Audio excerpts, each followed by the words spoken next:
अरे आइए आइए आइए आइए। अरे आइए आइए, आइए हमारे गरीब खाने पर। जीते रहो। आइए आइए आइए।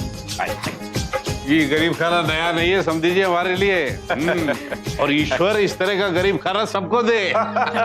विराजमान बैठो। बैठ। आखिर वो दिन आ ही गया जिसका हमको सालों से इंतजार था, क्यों?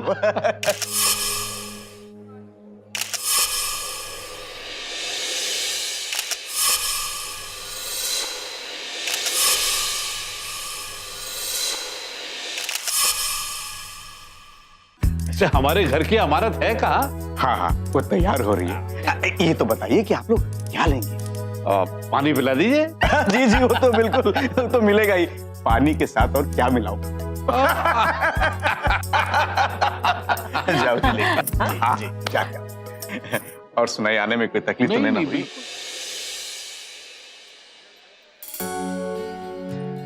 दीदी, ये रंग को जच नहीं रहा है मुझ पर। बहुत जच रहा है। देखना, जयदेव तुम्हें देखते ही चक्कर खाकर गिर जाएगा। पर मुझे लगता है कि साज सवरना कुछ ज्यादा ही हो गया। तो बस चुप कर, यही तो समय है साज श्रृंगार का।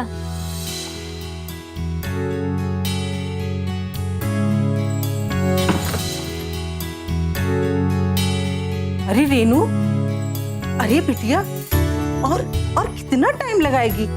तेरे ससुर जी इंतजार कर रहे हैं तुझे लेके जाने के लिए। हाँ माँ, ये बिल्कुल तैयार है। अच्छा, जरा हम भी तो देखें अपनी बिटिया रानी को। देख लो अपनी राजकुमारी को।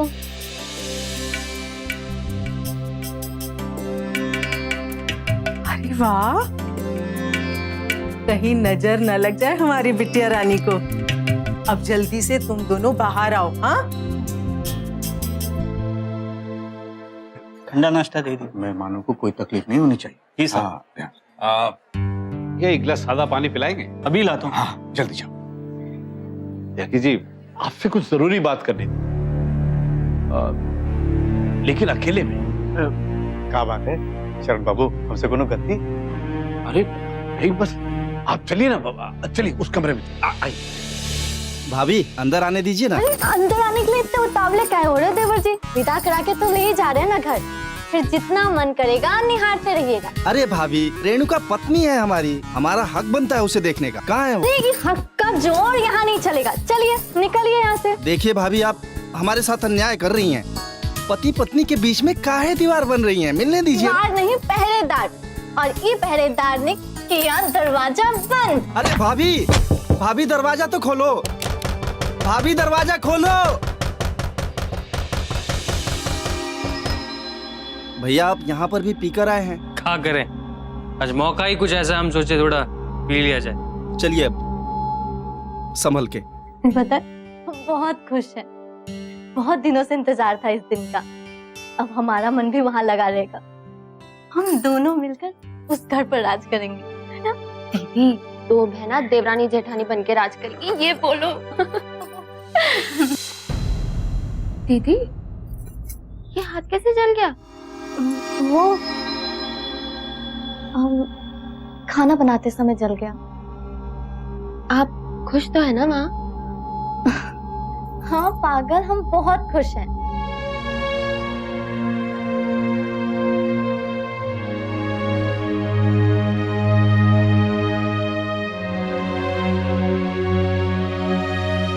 बस तुम्हारी बहुत याद आती है। हमको भी तुम्हारी बहुत याद आती है दीदी। विश्वास नहीं होता ये 5 साल कैसे गुजर गए। हाँ बिल्कुल, क्या दिन था वो। हम दोनों की शादी एक ही दिन हुई, हमारी विदाई हो गई, पर तुम्हारी विदाई गौना के नाम पर रोक दी गई। काश कि तुम्हारी विदाई भी हो जाती, कितना अच्छा होता। अरे दीदी, तब तो हम बहुत छोटे थे और हमको ये भी तो देखना था कि अगर वो घर हमारे लायक है भी कि नहीं। और अगर नहीं भी है तो अभी तक तो आपने उसे हमारे मुताबिक तो बना ही दिया होगा ना? हाँ हाँ बिल्कुल, अब बाकी बातें अपने घर में करेंगे। जयदेव, रामदेव, अर्चना बहू चलो, हमें अभी के अभी इस घर से निकलना, चलो। क्या हुआ पापा? अरे हद होता है किसी बात का, अब बर्दाश्त नहीं होता हमसे। बहुत बड़ा धोखेबाज है ये आदमी। ऐसा मत कीजिए, हम आपके आगे हाथ जोड़ते हैं। हमें कुछ नहीं सुनना, बस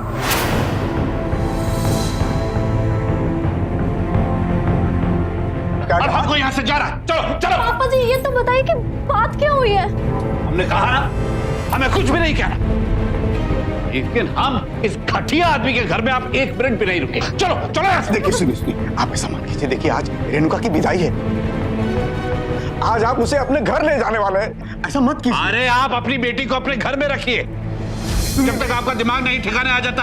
अरे आप ये क्या कह रहे हैं? देखिए हम आपके आगे हाथ जोड़ते हैं, ऐसा मत कीजिए, सब अनर्थ हो जाएगा। चरण बाबू देखिए, हम बर्बाद हो जाएंगे, हमारी बेटिया की जिंदगी खराब हो जाएगी। चलो यहाँ से, चलो बाबू। बाबू सुनिए मेरी बात सुनिए। अरे जल्दी बेटा रेणुका को ले जाओ, बेटा सुनो मेरी। चरण बाबू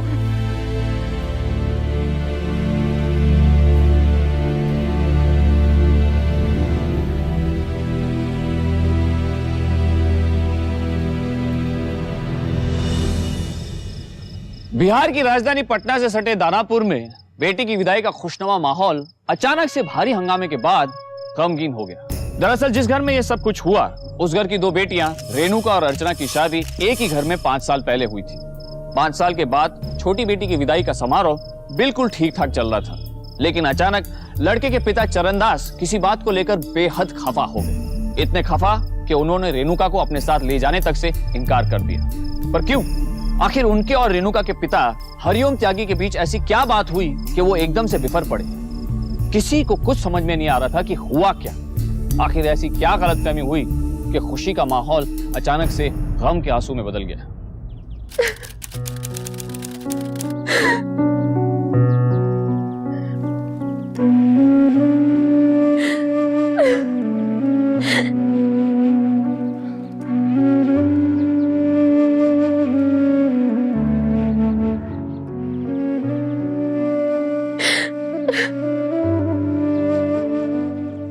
रेणुका बेटे।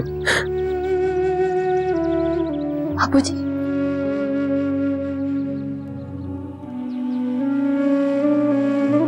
रेणु बेटे तुम चिंता मत करो, सब ठीक हो जाएगा।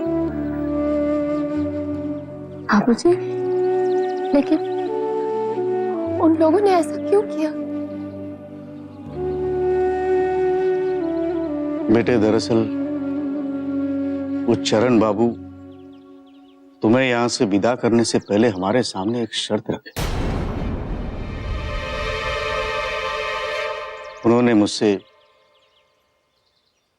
6 लाख रुपए का मांग की बेटे, दहेज के नाम पर।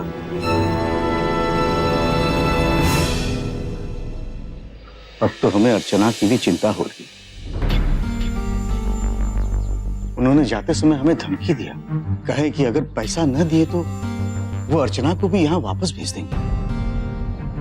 बाबूजी, अगर दहेज लेना जुर्म है तो दहेज देना भी जुर्म है। हमें अभी इसी वक्त जाकर पुलिस स्टेशन में उनके खिलाफ रिपोर्ट लिखवानी चाहिए। ना बेटे ना, ये तो हम भी जानते हैं, पर अब इस चीज को बढ़ावा देने से क्या फायदा बेटे? ऐसे तो बात बढ़ेगी और समाज में हमारी बदनामी होगी। हम कहीं भी मुंह दिखाने लायक नहीं रहेंगे बेटे। आखिर वो भी तो हमारे समझे हैं और हमें पूरा विश्वास है जल्द ही उनको अपने गलती का एहसास हो जाएगा और देखना वो तुम्हें बड़ी इज्जत के साथ अपने घर वापस ले जाएंगे बेटे। तुम्हारा हक है ना? जी अगर उन्होंने ऐसा नहीं किया तो ज्यादा से ज्यादा क्या होगा? क्या होगा? पैसे ही न देने पड़ेंगे, दे देंगे बेटे। हमारे सामने हमारे बच्चों की खुशी के आगे कोई भी चीज कीमती नहीं है बेटे। पैसे क्या है? कुछ नहीं। हम सब ठीक कर देंगे, ठीक है?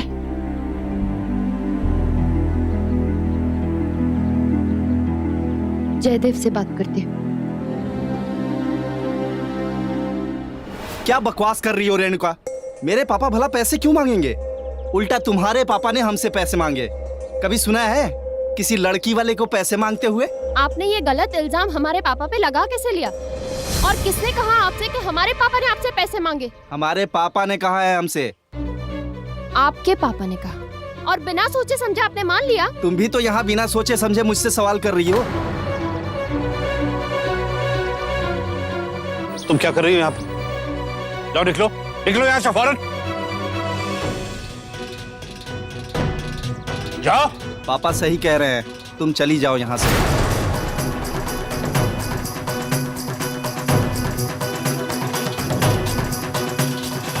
सच क्या था किसी को भी समझ में नहीं आ रहा था। दोनों पक्ष बस एक दूसरे पर इल्जाम लगाए जा रहे थे। डाउरी यानी दहेज हमारे समाज की एक पुरानी समस्या रही है, पर यह दहेज मांग कौन रहा था?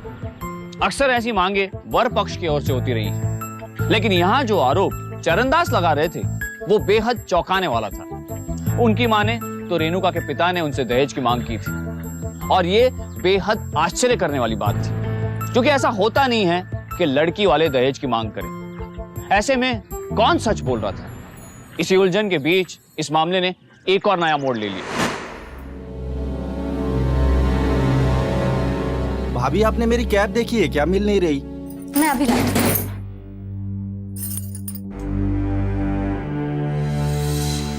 आप अभी तक यही हैं? काम पर नहीं गए क्या? तुम हमारी छोड़ो और ये बताओ, कुछ पैसा वैसा बचा के रखी हो? हमें बहुत जरूरी काम है। आप अपने दोस्तों के साथ जुआ खेलना काहे नहीं छोड़ देते? और वैसे भी घर की स्थिति अब अच्छी नहीं रही। देखो, हम तुमसे पैसा मांगने को आए, तुम्हारा प्रवचन सुनने नहीं आए हम यहाँ।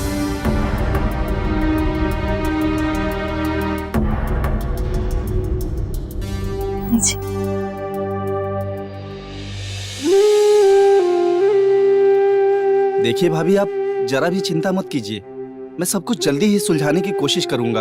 लेकिन हाँ, बस आप बाबूजी की बात जरूर याद रखिएगा। आप घर छोड़ के मत जाइए। अच्छा भाभी, मैं चलता हूँ। अर्चना, कहाँ मर गई तुम? हाँ आई।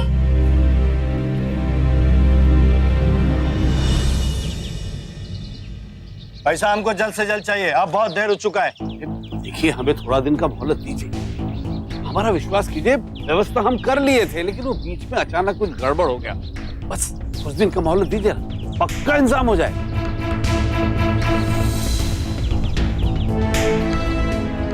पापा को पैसे की जरूरत थी? कहीं सही में उन्होंने दहेज तो नहीं मांगा था और मैंने रेणुका के साथ गलत व्यवहार किया? टीनू, आज देर हो गई आज। हाँ अरे कहाँ रह गई थी तुम? हाँ, हम कितनी देर से इंतजार कर रहा हूँ तुम्हारे लिए। अब तक कहाँ थी? मुझे बच्चों को पढ़ाने में देर हो गई। पर क्या बात है? और ये पैसे किस लिए? अरे इसीलिए तो। देखो, ये पैसा 1 लाख रुपया है।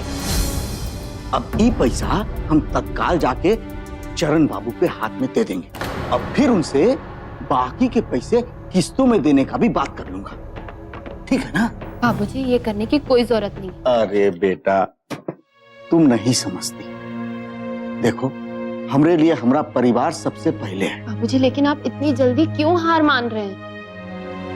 देखो बेटा, हमको अर्चना का भी तो चिंता है ना। हम देखते हैं।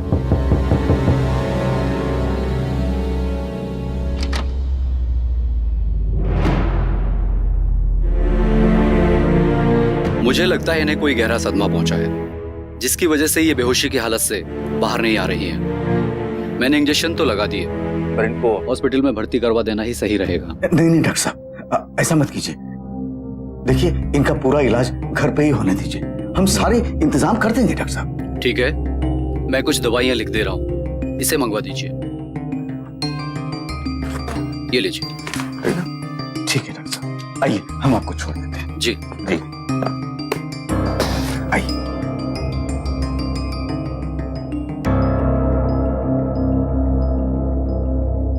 देखो ना, क्या हो गया हमारी बिटिया को, क्या हाल किया। बाबूजी, देखा आपने उन लोगों ने क्या हाल बना दिया है दीदी का। और आप तो उन्हें पैसे देने निकले थे ना, इसीलिए मैं आपसे कह रही थी कि चलते हैं पुलिस स्टेशन और कंप्लेन करते हैं, लेकिन आपने कितनी देर कर दी। के जान पर बन आई है। अब किस बात का इंतजार कर रहे हैं बाबूजी? चलिए पुलिस स्टेशन चलते हैं और पुलिस को बताते हैं उन लोगों ने क्या किया है दीदी के साथ। तुम सही कह रही हो बेटी।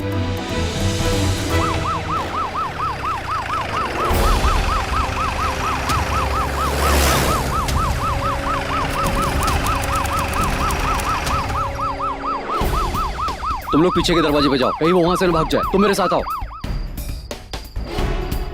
दरवाजा पहले से ही खुला हुआ है, लगता है घर में कोई नहीं है। तुम लोग उधर जाके देखो।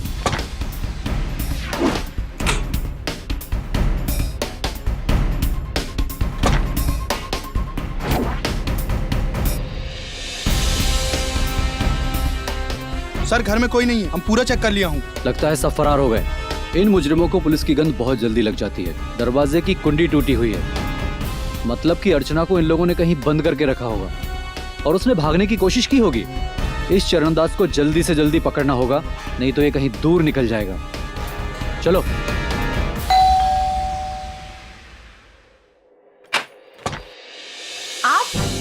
रेणुका हमारी बात तो सुनिए।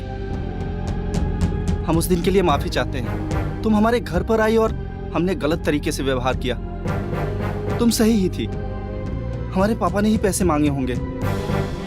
मैंने पापा को किसी आदमी से पैसे की दिक्कत के बारे में बात करते हुए सुना। उन्हें किसी को पैसे देने हैं।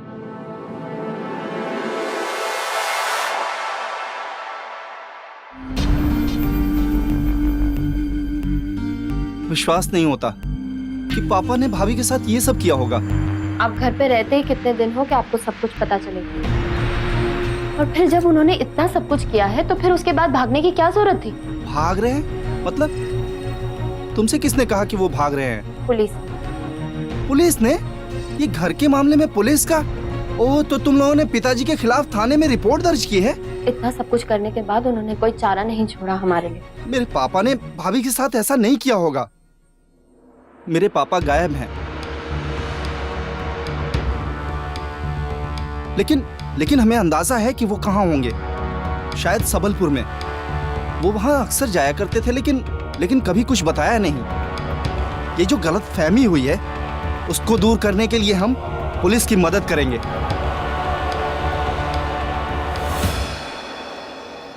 जयदेव की मदद से उसके पिता को सबलपुर से गिरफ्तार कर दानापुर लाया जाता है। पुलिस के हिसाब से यह दहेज और प्रताड़ना का मामला था। चरणदास को रुपयों की जरूरत थी जो उसने त्यागी से मांगे और नहीं देने पर उसकी बेटी अर्चना को प्रताड़ित कर उसके घर से निकाल दिया और खुद भी पुलिस से बचने के लिए गायब हो गया। पुलिस के हिसाब से यह केस बिल्कुल साफ था, लेकिन चरणदास अपना जुर्म कबूल करने को बिल्कुल तैयार नहीं था। आखिर क्यों? इंस्पेक्टर साहब, हमने किसी से दहेज का मांग नहीं किया है और ना ही अपनी बहू को प्रताड़ित किया है। आप चाहे तो खुद अर्चना से पूछ लीजिए। यही तो, कैसे पूछ लें? उसको तो इतना ज्यादा ना टॉर्चर कर दिया है कि बेचारी अभी तक बेहोश है।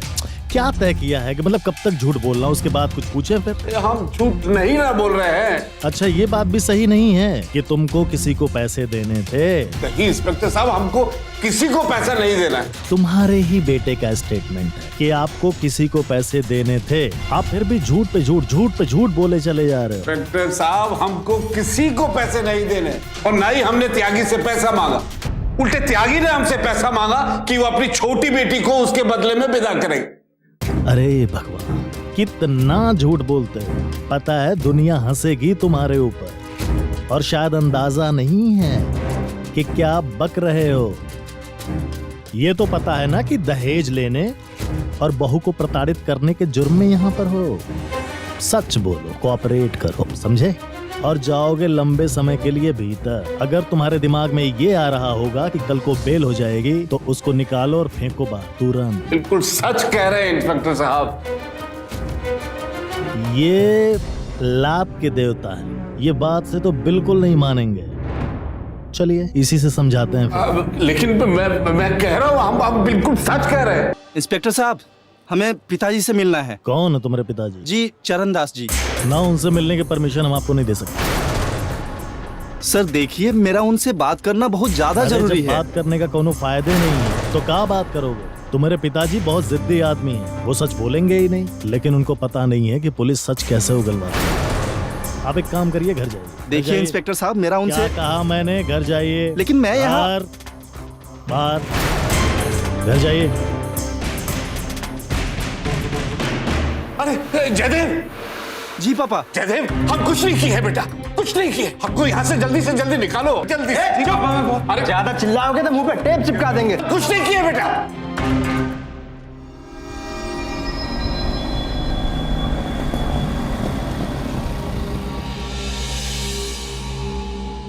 पापा को बहुत परेशान किया जा रहा है, लेकिन हमें लगता है कि उनका कोई गलती नहीं। आपने खुद ने सुना था ना कि उनको किसी को पैसे देने थे, तो फिर वो क्यों नहीं मान रहे?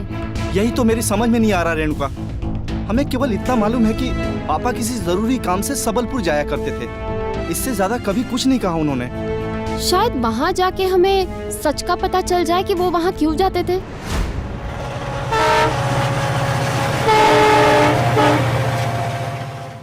आपके पिता अक्सर आते थे यहाँ मुझे पैसे देने के लिए। पैसे उन पापों के बदले जो आपके बड़े भाई ने किए थे। मैं रामदेव से प्यार करती थी, उसने मुझसे शादी करने का वादा किया था, लेकिन मुझे बाद में पता चला वो तो सिर्फ मेरे साथ खेल रहा है। पहले से ही शादीशुदा है। मैंने उसे धमकी दी कि सच्चाई मैं सबके सामने लाकर रहूंगी, लेकिन आपके पिताजी अच्छे इंसान हैं। उन्होंने बेटे के किए हुए पापों का प्रायश्चित करने की बात कही और मेरी हर बात मानने के लिए तैयार हो गए। तो मैंने उनसे 7 लाख रुपए मांगे। रामदेव के सारे पाप भूल जाने के लिए, लेकिन आज तक उन्होंने अपना वादा पूरा नहीं किया। अगर उन्होंने मुझे जल्द से जल्द पैसे नहीं दिए तो मैं सब कुछ सच सच बता दूंगी सबको।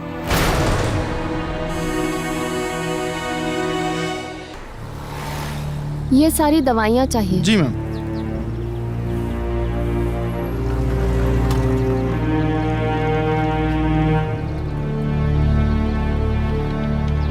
₹300 हुआ। 1 मिनट मैम। सर क्या हुआ? ये दवाई दे सकते हैं सर?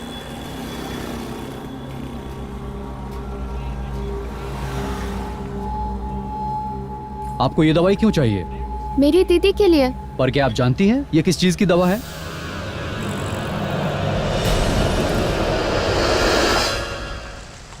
जयदेव और रेणुका की तहकीकात में एक बेहद ही चौंकाने वाला खुलासा हुआ। इस खुलासे से यह तो जाहिर हो गया कि पुलिस की गिरफ्त में आए जयदेव के पिता को रुपयों की जरूरत थी। तो क्या उन्हीं रुपयों के लिए चरणदास ने दहेज की मांग की थी?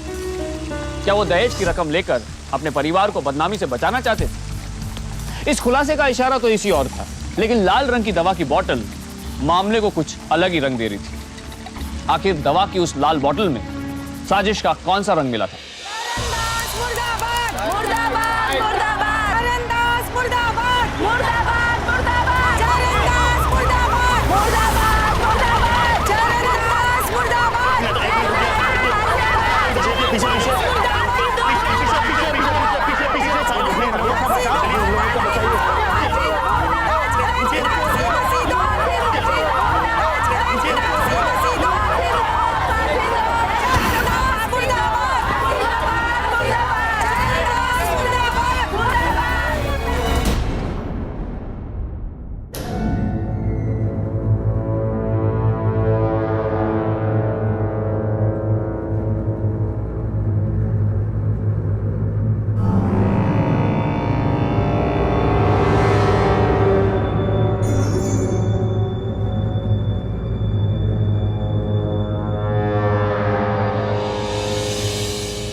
दीदी पानी पी लो, अभी आप बिल्कुल ठीक है, फिक्र करने की कोई जरूरत नहीं है। अर्चना, भगवान का लाख लाख शुक्र है हमारी बिटिया ठीक हो गई। देखना अब सब कुछ अच्छा होगा, बिल्कुल पहले जैसा।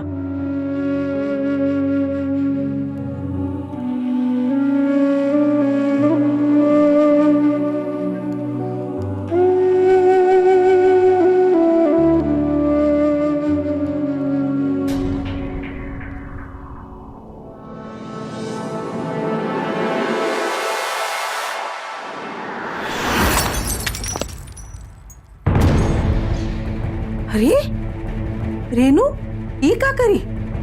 दवाई की बोतल फोड़ दी? कहे दवाई नहीं, जहर।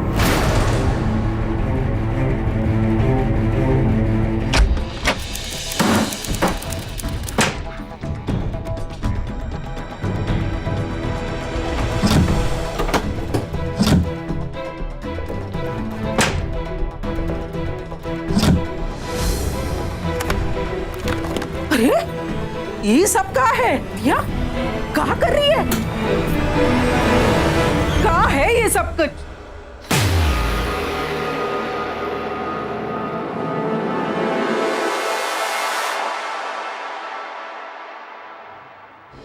आइए आइए चरंदा जी, बैठिए। तो आप अपना जुर्म कबूल करने के लिए तैयार हैं? पक्का? बोलिए। हमने दहेज मांगा था इंस्पेक्टर साहब, और वो हमारा बहुत बड़ा गलती था इंस्पेक्टर साहब।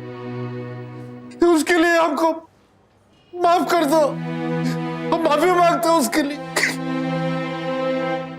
और हमसे बर्दाश्त नहीं हो रहा है इंस्पेक्टर साहब। बस ताकि वो बुला के लाओ। बैठिए। हमारा बात ध्यान से सुनिएगा। चरणदास जी ने अपना जुर्म कबूल कर लिया कि इन्होंने आपसे पैसे मांगे थे, लेकिन अब ये आपसे कभी पैसों की बात भी नहीं करेंगे और साथ में आपकी बेटी को इज्जत के साथ अपने घर भी लेके जाएंगे। लेकिन ये सब होगा तब जब आप ये अपना केस वापस ले लेंगे। अगर इन्हें अपने गलती का एहसास हो गया तो हमको कोनो प्रॉब्लम ना है, पर हमें इनसे जरा अकेले में बात करना है इंस्पेक्टर साहब, तो अगर आपकी आज्ञा हो तो। हाँ हाँ बिल्कुल।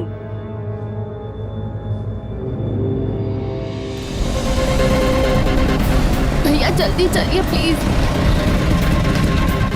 इंस्पेक्टर साहब, हम अपना केस वापस लेने को तैयार हैं। चरण बाबू को अपने गलती का एहसास हो गया है। उन्होंने हमसे वादा किया है कि वो हमसे कभी दहेज की मांग नहीं करेंगे और हमारी बिटिया को भी अपने घर वापस ले जाएंगे।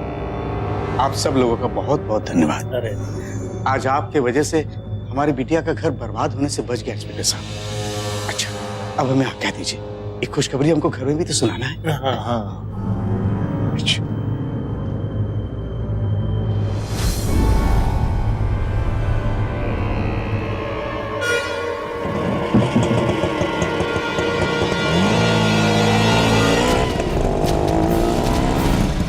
यही रोकिए, ये लीजिए।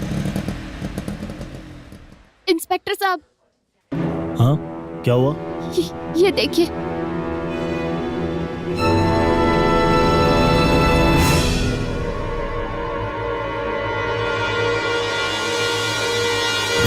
अरे ये सब कहा है? कौन किया ये सब? तो फाइल रखा था, फाइल कहाँ गया? अरे सुनती हो ए अर्चना की माँ, अरे सुनती हो? क्या हुआ? अरे ये सब कहाँ है? कौन किया ये सब? ये सब तो रेणुका की है। पर काहे? ये सब करने की क्या जरूरत रहे? अरे कहाँ है वो रेणुका? हमका नहीं पता। अरे हम यहाँ पे एक तो फाइल रखे हैं। यहाँ वो फाइल कहाँ है? हम कहाँ जाने? देखो अब दरवाजे पे कौन आया है, देखो।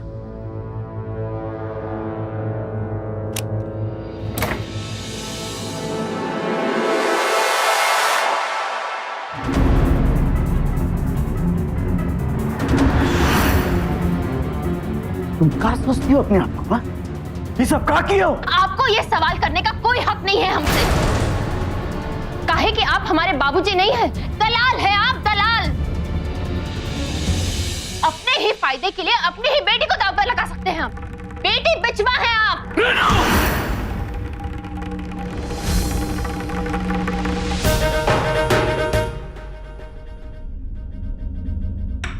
अरे इंस्पेक्टर साहब, आप यहाँ? बहुत जरूरी काम था। थाने में चरणदास ने बयान ही बदल दिया है और तुम्हारी साजिश में भी शामिल होने से मुकर गया वो। अब क्या करोगे? ये सब क्या कह रहे हैं आप? क्या हो रहा है यहाँ? दीदी, आप खड़ी क्यों हैं? आइए।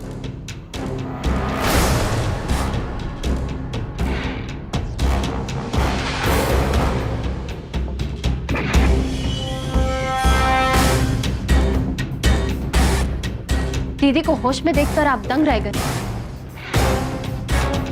काहे इसे बेहोश रखने में तो आपने कोई कसर नहीं छोड़ी।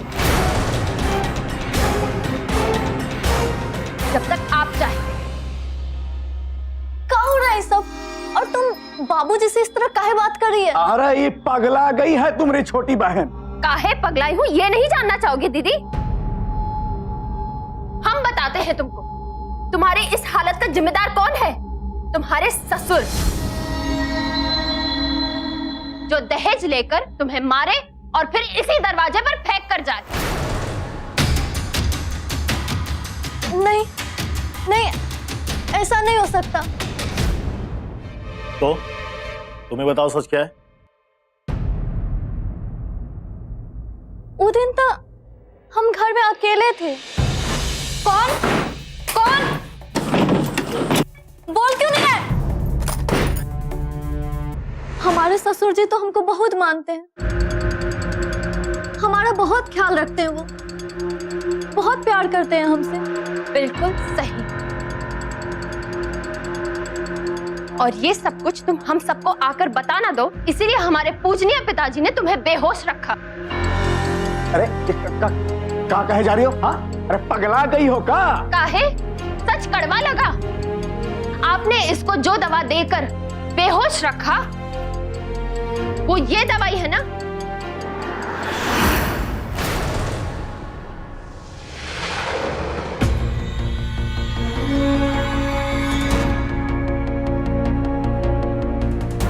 ये दवाई नहीं है, नशा है, जो मरीजों को दिया जाता है जब उन्हें सुलाए रखना हो।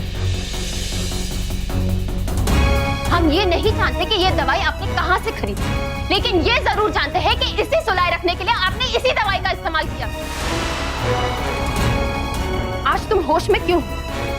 काहे कि हमने तुमको ये दवाई नहीं दी, काहे कि हम इस दवाई का सच जान चुके थे। संजोग से हम ये दवाई खरीदने बाजार गए थे, जहां हमको मालूम पड़ा ये दवाई पर तो प्रतिबंध है, और गलती से ही सही सच हमारे सामने आ गया, वरना ये अपना गंदा साजिश में तो कामयाब हो गए थे। और ये जो हमारे बाबूजी जो हमारे सामने खड़े हैं ना, वो अपनी बेटी को ही बेचकर सपनों का घर खरीदना चाहते थे।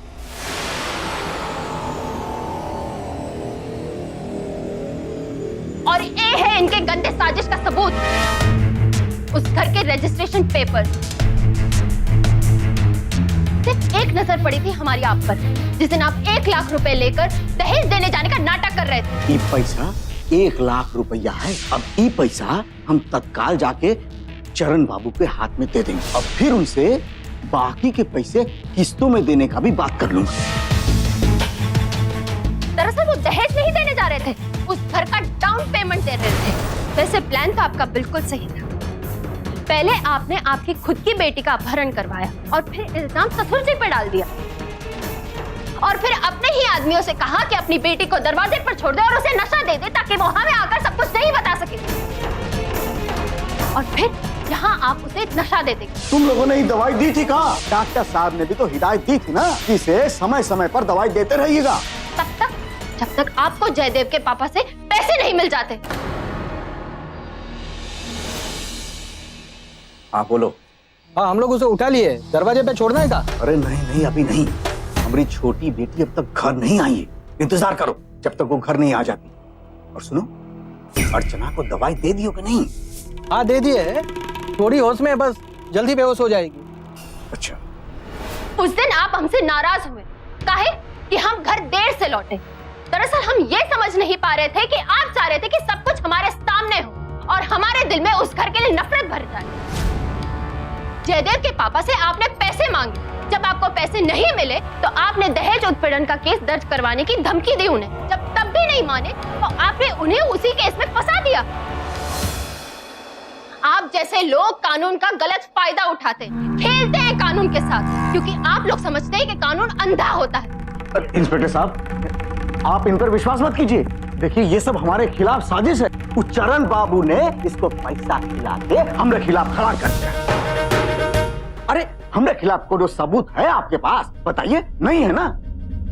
अरे हम बिल्कुल निर्दोष है, ये सब मनगढ़ंत कहानी है। हाँ, हमने कुछ नहीं किया। अच्छा, ज्यादा सफाई देने की जरूरत नहीं है, गले को आराम दीजिए, थोड़ा बहुत सबूत हमारे पास भी है। उस दिन थाने में चरण बाबू से जो बात कर रहे थे वो बात हमने रिकॉर्ड कर ली। सुनिएगा, सुन। हाँ तो चरण बाबू, तो आपका अकल ठिकाने लग गया ना? अब 6 लाख रुपया हमको जल्दी से जल्दी घर पहुंचा दीजिएगा, तबे जाके हम केस कोर्ट से वापस लेंगे।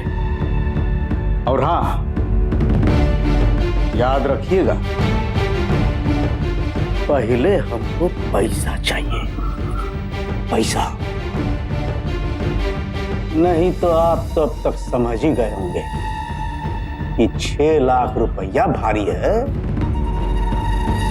ये आपके दहेज उत्पीड़न का केस, समझ गए ना? जल्दी से आप अपना पैसे का इंतजाम कीजिए, हमारे पास समय नहीं है।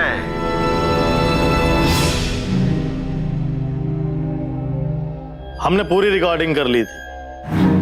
हमको ना पहले से ही लग रहा था कि चरणदास मुजरिम है ही नहीं, लेकिन क्या करते, तुम्हारे खिलाफ कोई सबूत नहीं था।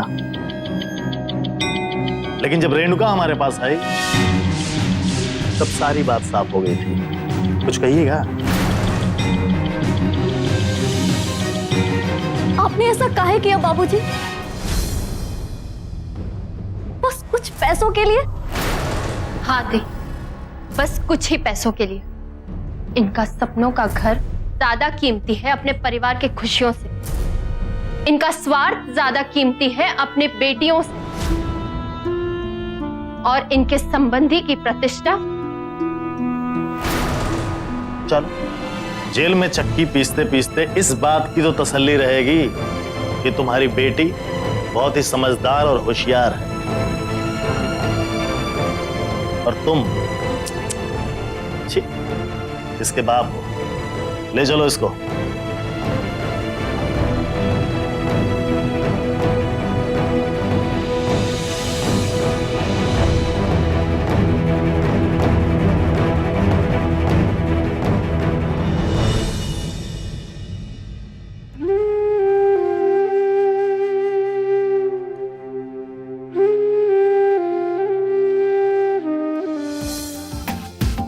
आओ बेटा आओ।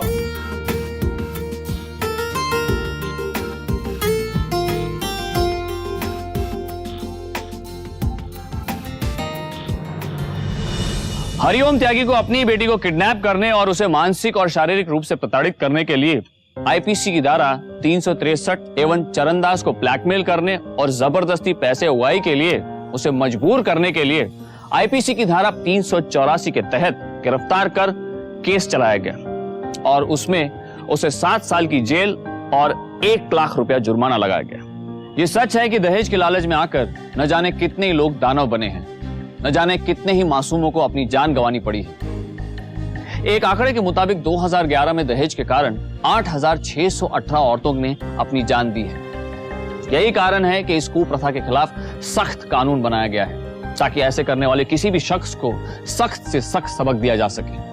लेकिन अफसोस, त्यागी जैसे कुछ लोग इस कानून को अपना जरिया बनाकर अपनी लालच को साधने का काम कर जाते हैं। हमारे समाज की एक सामान्य मानसिकता है, हमें अक्सर यही लगता है कि लड़की के परिवार वालों को दहेज के लिए प्रताड़ित किया जाता है। लेकिन त्यागी जैसे लोग इस मानसिकता का पूरा फायदा उठाते हैं, क्योंकि हमें विश्वास ही नहीं होता कि लड़की का पिता भी दहेज मांग सकता है। जरा सोचिए, लालच इंसान को किस हद तक गिरा देती है।